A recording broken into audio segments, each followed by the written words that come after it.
Hi friends, welcome to my channel TV ಕಥೆಗಳು. ಬನ್ನಿ ಅಮೃತಧಾರೆ ಇವತ್ತಿನ ಸಂಚಿಕೆ ಏನಾಗುತ್ತೆ ಅಂತ ನೋಡ್ಕೊಂಬರೋಣ. ನೀವೇನಾದರೂ ನನ್ನ ಚಾನಲ್ನ ಫಸ್ಟ್ ಟೈಮ್ ನೋಡೋದಾದರೆ ಲೈಕ್ ಮಾಡಿ, ಶೇರ್ ಮಾಡಿ ಮತ್ತು ಸಬ್ಸ್ಕ್ರೈಬ್ ಮಾಡಿ. ಗೌತಮ್ ಅವರು ಇಲ್ಲಿ ಮಲ್ಲಿನ ರೌಡಿಗಳಿಂದ ಕಾಪಾಡಿ ಎಕ್ಸಾಮ್ ಹಾಲಿಗೆ ಬಿಡ್ತಾರೆ. ಹಾಗೆ ಮಲ್ಲಿಯವರು ಕೂಡ ಎಕ್ಸಾಮನ್ನು ಚೆನ್ನಾಗಿ ಬರೆದು ಬರ್ತಾರೆ ಅಂತಲೇ ಹೇಳ್ಬೋದು. ಮತ್ತು ಗೌತಮ್ ಅವರಿಗೆ ಬಿಸ್ನೆಸ್ ಮ್ಯಾನ್ ಅವರು ಕೂಡ ಫೋನ್ ಮಾಡಿ, ಸರ್ ನೀವು ಎಲ್ಲಿದ್ದೀರಾ, ಟೈಮು ಅಂದರೆ ನೀವು ಈ ರೀತಿ ಮಾಡಿದ್ರೆ ಹೇಗೆ ಅಂತ ಕೆಲವರು ಮಾತಾಡ್ತಾರೆ. ಆದರೆ ಹೊಸ ಬಿಸ್ನೆಸ್ ಮ್ಯಾನ್ಗಳು ಕೂಡ ಅವರೊಟ್ಟಿಗೆ, ಸರ್ ನೀವು ಯಾವಾಗ ಹೇಳ್ತೀರೋ ಅವಾಗೇ ಬಂದು ನಾವು ಅಟೆಂಡ್ ಮಾಡ್ತೇವೆ ಅಂತ ಹೇಳಿ ಅವರ ಸಪೋರ್ಟಿಗೆ ನಿಂತಿರ್ತಾರೆ. ಜಯದೇವ್ ಅವರು ಇಲ್ಲಿ ತುಂಬಾನೇ ಬೇಜಾನಲ್ಲಿ ಇರ್ತಾರೆ. ನಾನು ಎಷ್ಟು ತೊಂದರೆ ಕೊಟ್ಟರು, ಈ ಮಲ್ಲಿ ಎಲ್ಲರಿಂದ ತಪ್ಪಿಸ್ಕೊಂಡೋಗಿ ಎಕ್ಸಾಮು ಬರದೇ ಬಿಟ್ಲಲ್ಲ, ಅವಳು ಎಕ್ಸಾಮ್ ಬರೆದ್ರೆ ಏನಾಯಿತು, ಇನ್ನು ಯಾವುದೇ ಕಾರಣಕ್ಕೂ ನಾನು ಅವಳ ರಿಸಲ್ಟ್ ಬಂದ ಹಾಗೆ ನೋಡ್ಕೋಬೇಕು ಅಂತ ಹೇಳಿ ಜಯದೇವು ಪ್ರಯತ್ನ ಪಡ್ತಾ ಇರ್ತಾರೆ. ಹಾಗೆ ಎಕ್ಸಾಮ್ ಎಲ್ಲ ಮುಗಿಸ್ಕೊಂಡು ಮನೆಗೆ ಸೇಫಾಗಿ ಗೌತಮ್ ಅವರು ಮಲ್ಲಿಯನ್ನು ಬಿಡ್ತಾರೆ. ಹೋದ ತಕ್ಷಣ ಭೂಮಿಕಾ ಅವರಿಗೆ ಹೇಳ್ತಾರೆ. ಆಗ ಭೂಮಿಕಾ ಅವರು ಓಡಿ ಬಂದು, ಮಲ್ಲಿ ಎಕ್ಸಾಮ್ ಎಲ್ಲ ಹೇಗಾಯಿತು ಅಂತ ಇಲ್ಲಿ ಕೇಳ್ತಾರೆ. ಅಕ್ಕ ಚೆನ್ನಾಗಾಯಿತು ಅಂತ ಇಲ್ಲಿ ಹೇಳ್ತಾರೆ. ಆಗ ಭೂಮಿಕಾ ಅವರು ಕೂಡ ಎಲ್ಲ ಚೆನ್ನಾಗಿ ಬರೆದೆ ಅಂತ ಹೇಳ್ತಾರೆ. ಹೌದಕ್ಕ ಎಲ್ಲನೂ ಚೆನ್ನಾಗಿ ಬರ್ದೇನೆ ಅಂತ ಹೇಳಿ ಮಲ್ಲಿ ಅವರು ಕೂಡ ಹೇಳ್ತಾರೆ. ಹಾಗೆ ಮಲ್ಲಿ ಕೂಡ ಭೂಮಿಕಾ ಅವರಿಗೆ ಹೇಳ್ತಾರೆ, ಅಕ್ಕ ನಾನು ಹೀಗೆ ಹೋಗ್ತಿರುವಾಗ ಯಾರು ರೌಡಿಗಳು ನನ್ನನ್ನು ಅಟ್ಯಾಕ್ ಮಾಡಿದ್ರು, ಆಗ ಭಾವನವರು ಸಮಯಕ್ಕೆ ಸರಿಯಾಗಿ ಬಂದು ನನ್ನ ಕಾಪಾಡಿದ್ರು. ನಾನು ಸರಿಯಾಗಿ ಹೋಗಿ ಅಲ್ಲಿ ಎಕ್ಸಾಮು ಬರದೇ, ಇಲ್ಲ ಅಂದರೆ ನಾನು ಎಕ್ಸಾಮ್ ಬರೀಲಿಕ್ಕೆ ಆಗ್ತಾ ಇರಲಿಲ್ಲ ಅಂತ ಇಲ್ಲಿ ಹೇಳ್ತಾರೆ. ಆಗ ಇದನ್ನೆಲ್ಲ ಯಾರು ಮಾಡ್ತಾ ಇರೋದಂತ ನನಗೆ ಚೆನ್ನಾಗಿ ಗೊತ್ತಿದೆ. ಆ ಜಯದೇವೆ ಈ ರೀತಿ ಎಲ್ಲ ನಿನಗೆ ಮಾಡ್ತಾ ಇದ್ದಾನೆ. ನೀನು ಎಲ್ಲಿ ಎಕ್ಸಾಮ್ ಬರೆದು ನೀನು ಪಾಸಾಗಿ IPS ಅಧಿಕಾರಿ ಆಗಿ ಅವನ ಮೇಲೆ ಎಲ್ಲಿ ದಬ್ಬಾಳಿಕೆ ಮಾಡ್ತೀಯೋ ಅಂತ ಹೇಳಿ ಅವನಿಗೆ ಭಯ ಆಗಲಿ ಶುರುವಾಗಿದೆ. ಆದ್ದರಿಂದ ಈ ರೀತಿ ಎಲ್ಲ ಮಾಡ್ತಾ ಇದ್ದಾನೆ ಅಂತ ಇಲ್ಲಿ ಹೇಳ್ತಾರೆ. ಆಗ ಗೌತಮ್ ಅವರಿಗೂ ಕೂಡ ತುಂಬಾ ಕೋಪ ಬರುತ್ತೆ. ಆ ಜಯದೇವು ನಾವು ಡೈವರ್ಸ್ ಪೇಪರ್ ಕೊಟ್ಟು ಸೈನ್ ಮಾಡಿಸ್ಕೊಂಬಂದು ಅವನಿಗೆ ಬೇಕಾದದ್ದೆಲ್ಲವನ್ನು ಕೊಟ್ಟರು ಕೂಡ ಅವನು ಈ ರೀತಿ ಎಲ್ಲ ತೊಂದರೆ ಕೊಡ್ತಾ ಇದ್ದಾನಲ್ಲ, ಅವನಿಗೆ ತಕ್ಕ ಪಾಠವನ್ನು ನಾನು ಕಲಿಸಲೇಬೇಕು ಅಂತ ಹೇಳಿ ಗೌತಮ್ ಅವರು ಕೂಡ ಈ ಕಡೆ ಜಯದೇವ್ಗೆ ಕಾಲ್ ಮಾಡಬೇಕಂತ ಹೇಳಿ ಹೋಗ್ತಾ ಇರ್ತಾರೆ.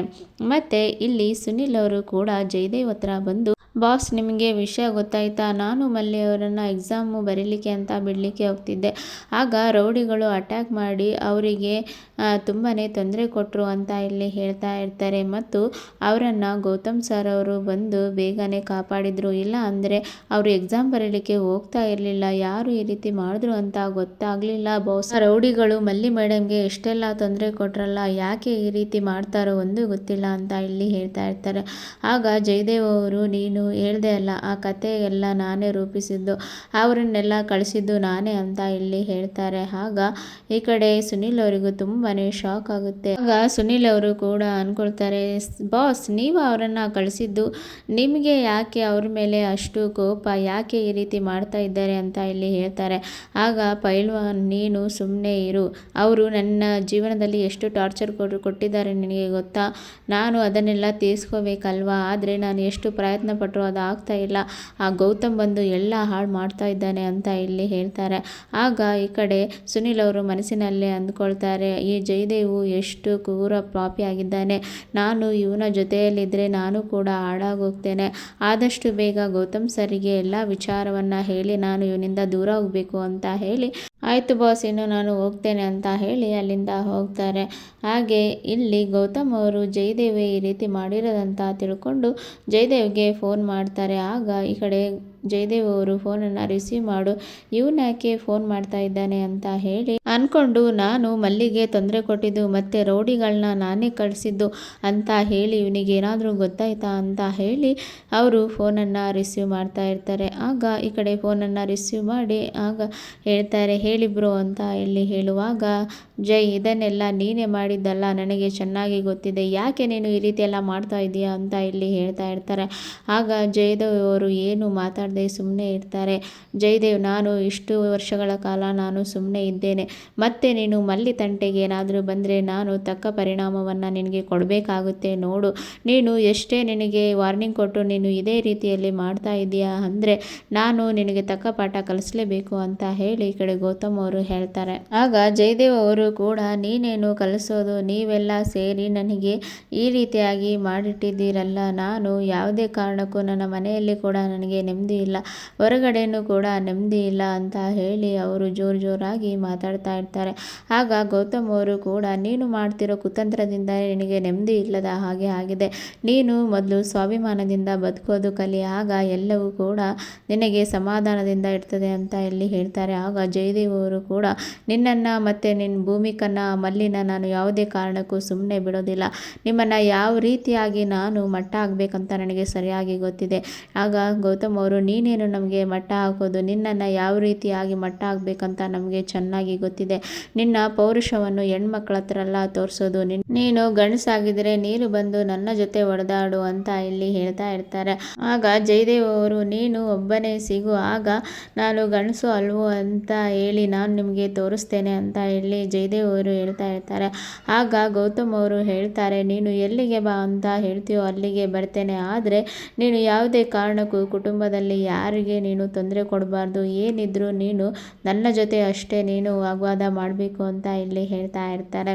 ಹಾಗೆ ಜಯದೇವ್ ಅವರು ತುಂಬಾ ಕೋಪದಿಂದ ಆಯಿತು ನೋಡ್ಕೊಳ್ಳೋಣ ಅಂತ ಹೇಳಿ ಫೋನನ್ನು ಇಡ್ತಾರೆ. ಹಾಗೆ ಫೋನನ್ನು ಇಟ್ಟು ಅವರು ಕೂಡ ಇಲ್ಲಿ ಹೇಳ್ತಾ ಇರ್ತಾರೆ, ಈ ಗೌತಮ್ ರೋಗ್ಗೆ ಏನು ಮೀನಿನ ಹೆಜ್ಜೆ ಕೂಡ ಗೊತ್ತಾಗುತ್ತೆ, ನಾನು ತುಂಬಾ ಹುಷಾರಲ್ಲಿ ಕೆಲಸನ ಮಾಡ್ಕೋಬೇಕು ಅಂತ ಹೇಳಿ ಅಂದ್ಕೊಳ್ತಾ ಇರ್ತಾರೆ. ಹಾಗೆ ಶಕುಂತಲಾ ಅವರು ಕೂಡ ಪಾರ್ಥನ ತಂಟೆಗೆ ಬರಬೇಡ, ಪಾರ್ಥ ತಂಟೆಗೆ ಹೋದರೆ ನನ್ನ ಮೇಲೆ ಆಣೆ ಅಂತ ಇಲ್ಲಿ ಹೇಳ್ತಾರೆ. ಆಗ ಜಯದೇವ್ ಅವರಿಗೂ ಕೂಡ ಮನಸ್ಸಿನಲ್ಲಿ ಅಂದ್ಕೊಳ್ತಾ ಇರ್ತಾರೆ, ನನ್ನ ಜೊತೆ ಕೂಡ ಯಾರೂ ಇಲ್ಲ, ನಾನು ಎಲ್ಲಾದರೂ ಬೀದಿಗೆ ಬರ್ತೇನೋ ಅಂತ ಹೇಳಿ ಮನಸ್ಸಿನಲ್ಲಿ ಅಂದ್ಕೊಳ್ತಾ ಇರ್ತಾರೆ. ಮತ್ತು ಸುನಿಲ್ ಅವರು ಕೂಡ ಈ ಜಯದೇವ್ ಮಾಡಿರೋ ಎಲ್ಲ ಕೃತ್ಯಗಳನ್ನು ಗೌತಮ್ ಸಾರಿಗೆ ನಾನು ಹೇಳಬೇಕು ಆದಷ್ಟು ಬೇಗ ಅಂತ ಹೇಳಿ ಹೋಗ್ತಾ ಇರ್ತಾರೆ. ಆಗ ಈ ಕಡೆ ಸುನಿಲ್ ಅವರು ಕೂಡ ಗೌತಮ್ನ ಭೇಟಿಯಾಗಿ ನಿಮಗೆ ಈ ರೀತಿ ಎಲ್ಲ ಮಾಡಲಿಕ್ಕೆ ಹೇಳಿರೋದು ಜಯದೇವ್ ಸರ್, ನಾನು ಕೂಡ ಜಯದೇವ್ ಸರ್ ಜೊತೆಗೆ ಸೇರಿ ನಿಮಗೆ ತುಂಬ ದೊಡ್ಡ ತಪ್ಪನ್ನು ಮಾಡಿಬಿಟ್ಟೆ, ನಾನು ಯಾವುದೇ ಕಾರಣಕ್ಕೂ ಅವರು ಇಂಥವರು ಅಂತ ನನಗೆ ಗೊತ್ತಿದ್ದರೆ ನಾನು ಯಾವುದೇ ಕಾರಣಕ್ಕೂ ಅವ್ರ ಜೊತೆ ಸೇರ್ತಾನೆ ಇರಲಿಲ್ಲ ಮತ್ತು ನಾನು ಈ ರೀತಿಯಾಗಿ ತಪ್ಪು ಮಾಡ್ತಾನೆ ಇರಲಿಲ್ಲ ಸರ್, ನನ್ನನ್ನು ಕ್ಷಮಿಸಿಬಿಡಿ ಅಂತ ಹೇಳಿ ಸುನಿಲ್ ಅವರು ಕೂಡ ಇಲ್ಲಿ ಹೇಳ್ತಾರೆ. ಆಗ ಗೌತಮ್ ಅವರು ಕೂಡ ಆಯಿತು, ನೀನು ಇನ್ನಾದರೂ ಕೂಡ ನೀನು ಮಾಡ್ತಿರೋ ತಪ್ಪು ನಿನಗೆ ಅರಿವಿಗೆ ಬಂದಿದೆಯಲ್ಲ, ನೀನು ಇನ್ನು ಮೇಲೆ ಅವನ ಜೊತೆ ಸೇರಬೇಡ, ನೀನು ಯಾವುದಾದರೂ ಊರಿಗೆ ಹೋಗಿ ಅಲ್ಲಿ ಆರಾಮಾಗಿ ಇದ್ಬಿಡು ಅಂತ ಇಲ್ಲಿ ಹೇಳ್ತಾರೆ. ಆಗ ಈ ಕಡೆ ನಾನು ಕೂಡ ಇಲ್ಲಿ ಮಲ್ಲಿ ಅವ್ರನ್ನ ಎಂಗೇಜ್ಮೆಂಟು ಆಗಿದ್ದೇನಲ್ಲ, ಅವರನ್ನು ಮದುವೆ ಮಾಡಿಕೊಂಡು ನಾನು ಇಲ್ಲಿಂದ ಕರ್ಕೊಂಡು ಹೋಗ್ತೇನೆ, ಆ ಜಯದೇವ್ ಕಣ್ಣಿಗೆ ಬೀಳದ ಹಾಗೆ ನಾವು ದೂರ ಹೋಗ್ಬಿಡ್ತೇವೆ ಅಂತ ಇಲ್ಲಿ ಹೇಳ್ತಾ ಇರ್ತಾರೆ. ಆಗ ಈ ಕಡೆ ಗೌತಮ್ ಅವರು ಕೂಡ ಜಯದೇವು ತುಂಬಾ ಕೆಟ್ಟವನು, ಅವನು ಯಾವ ಟೈಮಲ್ಲಿ ಯಾವ ರೀತಿ ಇರ್ತಾನೆ ಅಂತ ಗೊತ್ತಾಗೋದಿಲ್ಲ, ಆದ್ದರಿಂದ ನೀನು ಮದುವೆ ಆಗಿ ನಮ್ಮ ಜೊತೆಯಲ್ಲೇ ಇರ್ಬೋದಲ್ಲ ಅಂತ ಇಲ್ಲಿ ಹೇಳ್ತಾ ಇರ್ತಾರೆ. ಆಗ ಸುನಿಲ್ ಅವರು ಆಯಿತು ಸರ್ ನೀವು ಹೇಗೆ ಹೇಳ್ತೀರೋ ಹಾಗೆ ಅಂತ ಒಪ್ಕೊಳ್ತಾರೆ. ಮತ್ತು ಸುನಿಲನ್ನು ಈ ಕಡೆ ಗೌತಮ್ ಅವರು ತನ್ನ ಬಿಸ್ನೆಸ್ ಪಾರ್ಟ್ನರ್ಶಿಪ್ ಮೆಂಬರ್ ಆಗಿ ಕೂಡ ಸುನಿಲ್ ಅವರನ್ನು ಕೂಡ ಆಯ್ಕೆ ಮಾಡ್ತಾರೆ. ಮತ್ತು ಸುನಿಲ್ ಅವರು ಕೂಡ ಗೌತಮ್ ಅವ್ರ ಜೊತೆಗೆ ಕೆಲಸ ಮಾಡಲಿಕ್ಕೆ ಅಂತ ಹೋಗ್ತಾರೆ. ಆದರೆ ಸುನಿಲ್ ಅವರು ಈ ಕಡೆ ಗೌತಮ್ ಸರ್ ಜೊತೆ ಹೋಗಿರೋದನ್ನು ಕೇಳಿ ಈ ಕಡೆ ಜಯದೇವ್ ಅವರಿಗೆ ತುಂಬಾ ಶಾಕ್ ಆಗುತ್ತೆ. ನನ್ನ ಮನೆಯವರು ಕೂಡ ಎಲ್ಲರೂ ನನ್ನನ್ನು ಬಿಟ್ಟು ಹೋಗ್ತಾ ಇದ್ದಾರೆ, ನಾನು ಒಬ್ಬನೇ ಯಾವ ರೀತಿ ಹಾಗೆ ಹೊಡೆದಾಡಲಿ, ನಾನು ಅವರೆಲ್ಲರನ್ನ ಒಂದೇ ಸತಿ ಎಲ್ಲರನ್ನ ಮುಗಿಸ್ಬಿಡ್ಬೇಕು, ಆಗ ನಾನು ಆರಾಮಾಗಿರ್ಬೋದು ಅಂತ ಹೇಳಿ ಅಂದ್ಕೊಳ್ತಾ ಇರ್ತಾರೆ. ಜಯದೇವ್ ಅವರು ಎಷ್ಟು ಪ್ಲ್ಯಾನ್ ಮಾಡಿದ್ರು ಏನು ಮಾಡಿದ್ರು ಯಾವುದೂ ಕೂಡ ಸಕ್ಸಸ್ ಆಗೋದಿಲ್ಲ. ಹಾಗೆ ಅವರ ಪ್ರಾಪರ್ಟಿ ಮತ್ತು ಎಲ್ಲವನ್ನು ಕೂಡ ಅವರು ಕಳೆದುಕೊಂಡು ಅವರು ಬೀದಿಗೆ ಬರೋದಂತೂ ಕಾಯಮ್ಮು ಅಂತಾನೆ ಹೇಳ್ಬೋದು. ಜಯದೇವ್ ಎಷ್ಟು ಪ್ರಯತ್ನ ಪಟ್ಟರು ಗೌತಮ್ನನ್ನು ಸೋಲಿಸಲಿಕ್ಕೆ ಆಗೋದೇ ಇಲ್ಲ. ಹಾಗೆ ಮಲ್ಲಿ ಅವರು ಕೂಡ ಎಕ್ಸಾಮಲ್ಲಿ ಪಾಸಾಗಿ IPS ಅಧಿಕಾರಿಯಾಗಿ ಆಯ್ಕೆ ಆಗ್ತಾರೆ. ಹಾಗೆ ಜಯದೇವ್ಗೆ ಕೇಡ್ಗಾಲ ಶುರುವಾಯ್ತಂತಾನೆ ಹೇಳ್ಬೋದು. ಮತ್ತು ಆದಷ್ಟು ಬೇಗ ಜಯದೇವ್ ಮತ್ತು ಶಕುಂತಲಾ ಅವರು ಕೂಡ ಬೀದಿಗೆ ಬರ್ತಾರಂತಾನೆ ಹೇಳ್ಬೋದು. ಹಾಗೆ ಮುಂದಿನ ಸಂಚಿಕೆಯನ್ನು ನೋಡೋಣ. ಇಲ್ಲಿನವರೆಗೆ ನೋಡಿದ್ದಕ್ಕೆ ಥ್ಯಾಂಕ್ ಯು ಫಾರ್ ವಾಚಿಂಗ್.